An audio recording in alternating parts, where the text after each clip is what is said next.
दीर्घ वर्ष पर ओडिया इंडस्ट्री एमती एक फिल्म निर्माण कर जार रिलीज ठार आरंभ कर एबे पर्यंत लोकों मुहरे प्रशंसा सरुनी आ से फिल्म होची प्रतीक्षा। बाबूसेन अभिनीत ओडिया फिल्म दमन पर प्रतीक्षा एबे लाइमलाइट रे अछि।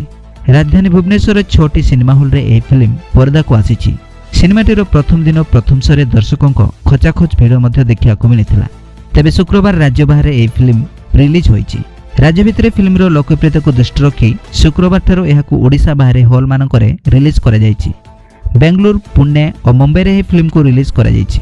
तेबे आशा करा जाउछि जे राज्य बाहर मध्य भलो रेस्पॉन्स आनिबो ए फिल्म प्रतीक्षा।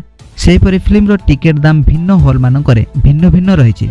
टिकेटर दाम 200 आरंभ करी 600 पर्यंत रहिछि। प्रतीक्षा फिल्मटी मध्य दमन परि बॉक्स ऑफिस रे हिट करिवो बोली आशा करा जाउछि। ए फिल्मर मुख्य भूमिका रे नजर आसिबे दीपन्वित दास महापात्र, चौधरी जयप्रकाश दास, वर्षा पट्टनायक, श्रीला त्रिपाठी, रूपाम्बिका नायक, सुशील मिश्रा, अवकाश मिश्र और सिद्धांत महापात्र।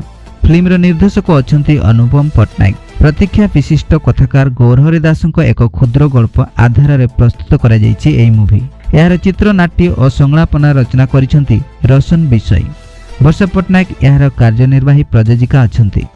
निकटरे IAAI रे प्रदर्शित होईछि एही ओडिया चलचित्र प्रतीक्षा। एही चलचित्र को हिंदी भाषा रे रिमेक करबा लागि घोषणा करि सारिछंती विशिष्ट अभिनेता तथा चलचित्र निर्माता अनुपम खेर।